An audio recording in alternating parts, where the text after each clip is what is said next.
এই সাধু, চলো ভাটায় কাজ কদ্দর কি হইলে দেখে আসি। হ্যাঁ স্যার চলেন, ওই বাড়ার ভাটায় কিরম কাজ আছে দেখে। এই তুমি কি বললে? না স্যার, ওই চলেন ভাটায় কিরম কাজ আছে দেখে আসি। ও আমন করে আবার অন্য কিছু। দেখো কিটা আসছে। ওই তো সবার মেয়ে আসে, ওনাকে সবাই 5 লিটার টাকা আদায় করে নেবে সবার মেয়ে। এই রিফাত করো। কি করবে স্যার? কেন কাজ? কেন তুমি কি ভেবেছিলে? স্যার আমি ভেবেছিলাম অন্য কিছু। ও তুমি হয়তো জানো না, শব্দই সত্য এটা বলছো, বুঝেছো?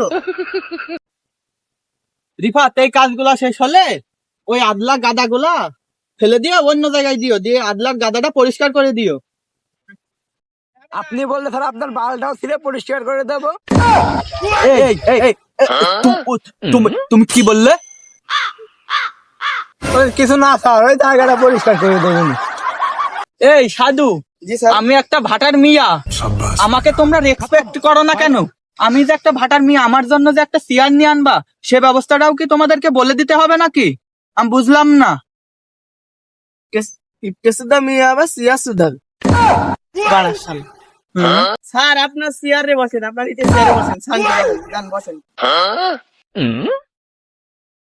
ও বাড়া না কইরা তোমার হাতে মাথাটা ওই গুহার মধ্যে ঢুকি দাও। তোর মাথা দিয়ে আমার পুঙ্গার বাড়ি ঢুকলো, আর তোমার ওই ইট দিয়ে তোমার পুঙ্গার বাড়ি ঢুকবে না। এত বড় অপমান আমার! এই শালার কামলা চোদারা, এমদিকে আয়। ওই স্কুদির হাইডার আসার স্টাইল দেখো, শালারা মনে হয় বাড়িতে সাবু খেয়েছে শালারা। স্যার আরে শালার কামলা চোদারা কাজ কর ধরে গেল। আর কাজ তো মোটামুটি সব শেষ। স্যার একটা কথা বুঝবো? रुको जरा। আরে এত বড় যে ভাটা দিয়েছেন আপনি, ভাড়ার নাম কি রাখলেন?